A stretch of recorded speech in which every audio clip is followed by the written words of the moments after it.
Assalamualaikum warahmatullahi wabarakatuh.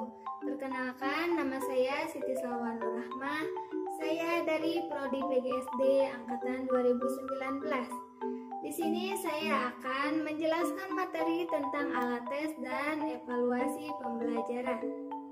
Langsung saja masuk pada pengertian tes.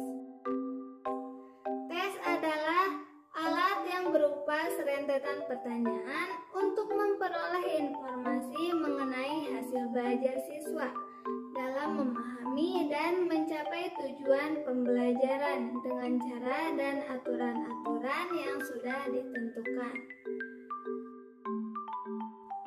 Selanjutnya masuk pada jenis-jenis tes. Jenis-jenis tes terdiri dari beberapa bentuk, yaitu yang pertama, dari segi bentuk pelaksanaannya terdiri dari 1. Tes tulis. Tes tulis dalam pelaksanaannya lebih menekankan pada penggunaan kertas dan pensil sebagai instrumen utamanya. Yang kedua, tes lisan.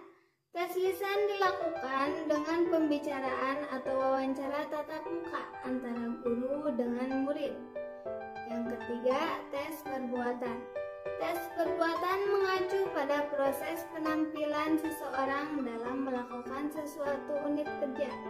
Tes perbuatan mengutamakan pelaksanaan perbuatan peserta didik.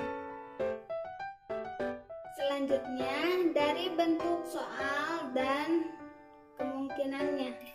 Terdiri dari yang pertama, tes esai atau uraian.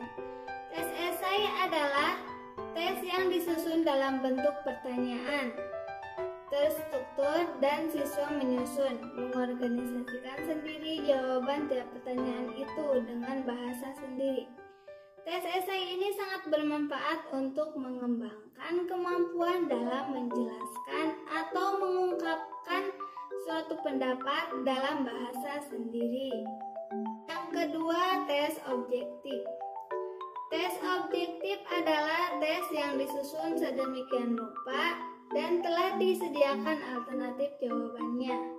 Tes ini terdiri dari dua macam. Yang pertama yaitu tes betul salah dan yang kedua tes pilihan ganda. Yang ketiga, dari segi fungsi tes di sekolah terdiri dari yang pertama tes formatif. Tes formatif yaitu tes yang diberikan untuk memonitor kemajuan belajar selama proses pembelajaran berlangsung. Yang kedua, tes sumatif. Tes sumatif diberikan dengan maksud untuk mengetahui penguasaan atau pencapaian peserta didik dalam bidang tertentu. Yang ketiga, tes penetapan. Tes penetapan adalah tes yang diberikan dalam rangka menentukan jurusan yang akan dimasuki peserta didik atau kelompok mana yang paling baik ditempati atau dimasuki peserta didik dalam belajar. Yang keempat, tes diagnostik. Tes diagnostik adalah tes yang digunakan untuk mendiagnostik penyebab kesulitan yang dihadapi seseorang, baik secara intelektual, emosi, fisik, dan lain-lain yang mengganggu kegiatan belajarnya. Selanjutnya, ciri-ciri tes yang baik. Ciri-ciri tes yang baik yaitu terdiri dari yang pertama, validitas. Suatu tes dikatakan valid jika tes tersebut dapat diukur apa yang hendak diukur secara tepat. Yang kedua, reliabilitas. Suatu instrumen dapat dikatakan reliable atau handal jika instrumen tersebut mempunyai hasil yang konsisten. Yang ketiga, kepraktisan. Sebuah tes dikatakan memiliki kepraktisan yang tinggi apabila tes tersebut bersifat praktis dan mudah pengadministrasiannya.